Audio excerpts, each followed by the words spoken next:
bem-vindos a mais um vídeo desse canal.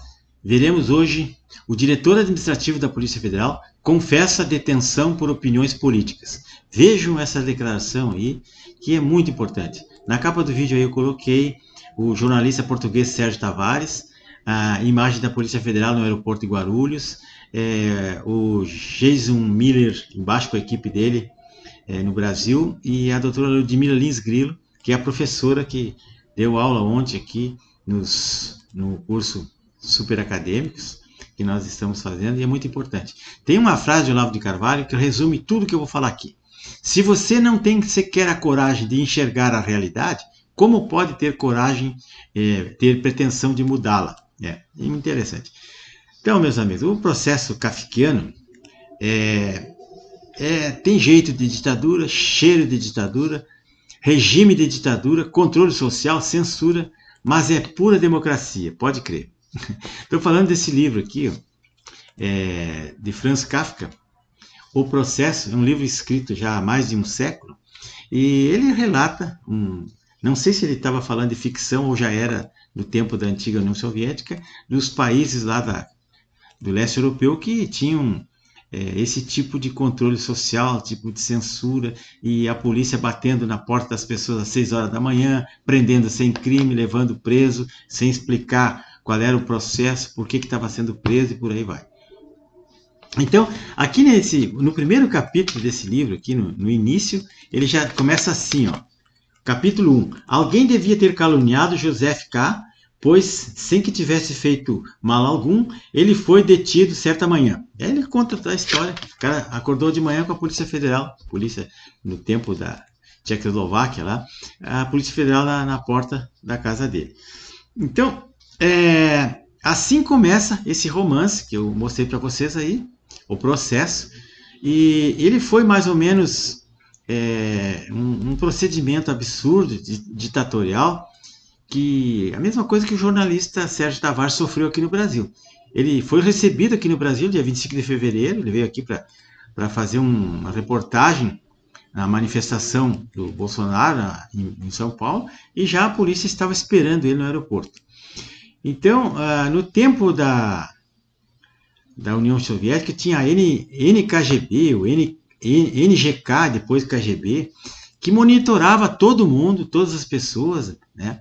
E o jornalista português está sendo monitorado pela nossa KGB aqui, e ele foi preso logo que desembarcou em Guarulhos, naquela manhã de 25 de fevereiro, sem que houvesse feito coisa alguma de errado.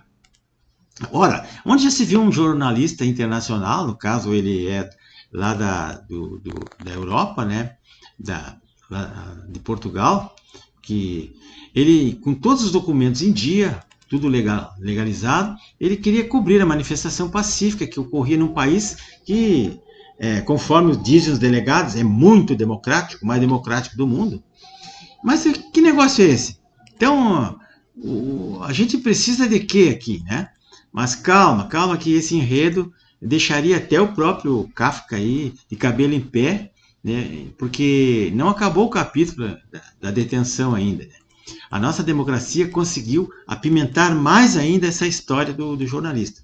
Então, aconteceu essa semana uma audiência no Senado, que chamaram o diretor da Polícia Federal para prestar um depoimento lá. Aí mandaram um preposto lá, o delegado Rodrigo Melo Teixeira, que é o diretor administrativo, nem é o diretor-geral, nem é o ministro da Justiça, que deveria ser ouvido. E ele foi lá justificar a detenção do Sérgio Tavares, disse que aconteceu porque o jornalista havia publicado nas redes sociais, havia feito manifestações que flertavam com a criminalidade, porque teria sido a favor ou incentivado os atos golpistas de 8 de janeiro. Se o cara estava em outro país, que ele ia incentivar o quê? Não sei de onde que se tira essas coisas. Então veja a gravidade dessa declaração que eu vou explicar aqui. Ele admitiu tranquila e claramente que a Polícia Federal monitora o posicionamento das pessoas nas redes sociais. Isso não é novidade, todo mundo sabe. Até mesmo daqueles que nem são brasileiros, pessoas que vêm aqui a negócios, ou jornalistas, ou vêm aqui a passeio, ou turistas. Isso aí causa um tremendo prejuízo para o país, porque as pessoas ficam com medo de vir aqui, ninguém mais quer vir aqui, e vão quebrar os hotéis do Nordeste todo aqui, que é o que recebe mais turistas. E sabe o que isso faz lembrar a gente? A antiga União Soviética, que havia uma intensa vigilância e restrições a todas as pessoas que vinham visitar o país, ou era proibido até que as pessoas entrassem lá, porque poderiam influenciar aquela ditadura maravilhosa, trazer de repente, mostrar que o capitalismo era melhor, que a vida era mais prazerosa do que uma ditadura comunista, uma ditadura stalinista. Então, ora, que coincidência, né? Tem cheiro de ditadura, gosto de ditadura, parece uma ditadura, mas o que poderia ser a não ser uma ditadura? O Kafka certamente nunca imaginou que o seu romance se tornaria um modus operandi, né, da polícia de um reino tupiniquim tão longínquo aqui na América, no século XXI, mas é exatamente isso que nós estamos presenciando. Mas o que eu quero dizer é que na aula de ontem do curso Super Acadêmicos da doutora Ludmila Lins Grillo, que está nos Estados Unidos e continua dando aula, ela analisou criteriosamente, dentro das leis brasileiras e da Constituição, os detalhes que passaram desapercebidos, né, do diretor da Polícia Federal, e que segurou, esse diretor aí, segurou o BO sozinho. Ele, como bom vassalo, bom puxa-saco, bom esquerdista, ele, sem mencionar ninguém, sem culpar ninguém, perguntavam para ele quem é que mandou, ele desviava, não, ninguém mandou, porque é praxe, eu tenho que fazer isso, porque o meu departamento é feito para esse tipo de coisa, o controle da imigração, não sei o quê. Quem é o seu chefe imediato? Eles conversavam, né? Porque todos eles pertencem ao establishment, todos eles estão na ditadura do Brasil. Então, vários direitos e liberdades constitucionais foram violados ali flagrantemente, e o estudo apontou caminhos para resistir a esse tipo de vigilância criminosa que está acontecendo no nosso país. Esse caso do jornalista Sérgio Tavares, ele não foi o único, nem vai ser o último, e o delegado Rodrigo, aí, ante a pressão dos senadores, que os senadores foram para cima, fungando no cangote dele, né?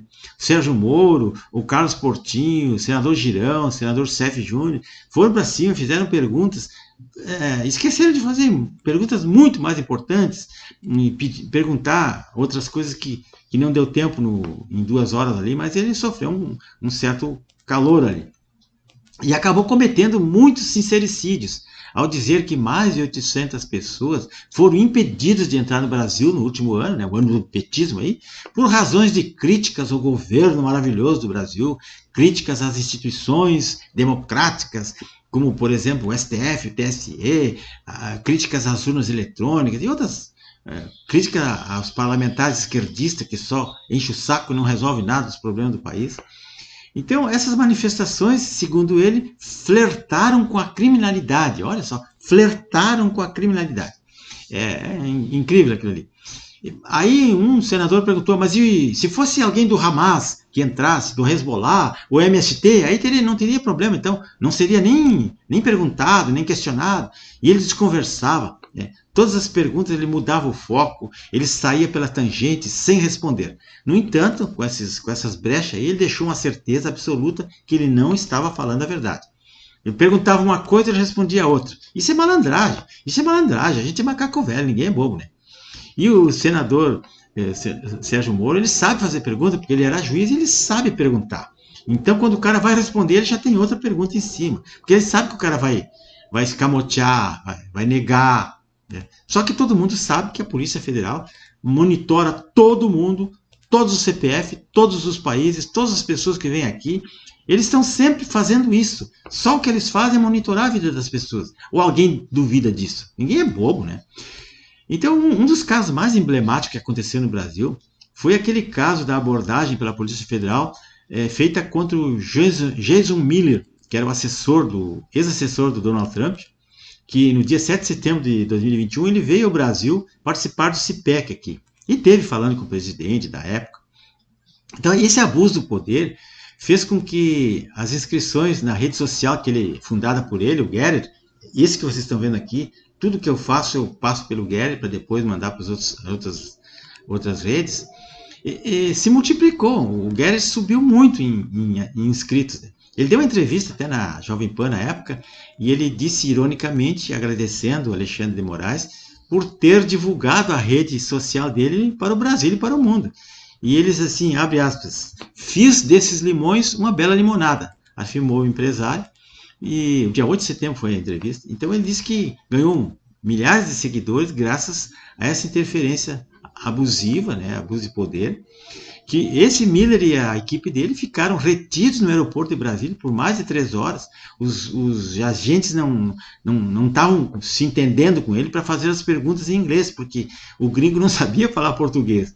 E aí, não sei se ele se fazia de bobo também com as perguntas, ele acabava não respondendo o que os caras queriam. E aí os caras ficavam, blá, blá, blá, somebody love, the books on the table, aquele somebody love todo, né? Continuavam insistindo, perguntando o que ele veio fazer no Brasil, se ele tinha, com quem ele falou, onde é que ele ficou, e essas coisas assim, totalmente absurdas que um cidadão livre, um empresário que veio aqui a negócios, veio participar de um encontro de conservadores, tem que dar explicação para a polícia do senhor Alexandre de Moraes. Então tá, pessoal, vou deixar para vocês aqui esse livro, O Processo, de Franz Kafka. É um romance muito bom, tá de graça no Google aí. E esse livro aqui, George Orwell, 1984, foi o catecismo, foi daqui que o PT tirou a ditadura do Brasil, porque é só copiar, isso aqui é o manual da ditadura, eles copiaram. E vou deixar um filme aqui também, ó, O Sonho de Lenin, episódio número 2, que foi feito pela Brasil Paralelo. Tá de graça, é só botar aqui. Vocês vão aprender muito mais, 1000 vezes mais que aquele professor maconheiro que dá história nas universidades, que só quer fazer doutrinação. Tem que estudar história pela história verdadeira, pelos livros e pelos filmes que são feitos por conservadores. Não adianta vir com os filmes do Stalin lá, que ele vai só dizer que aquela ditadura lá, que matou milhões de pessoas, era uma maravilha. Aquilo era maravilha. Tá, pessoal? Por favor, se inscrevam nesse canal, porque a única maneira que se tem de divulgar isso, de passar essas informações, esses livros, os filmes, é através desses canaizinhos aqui, que ninguém paga nada, aqui é uma prestação de um serviço público, porque ninguém tem nenhuma câmera que preste, ninguém tem um microfone, nada.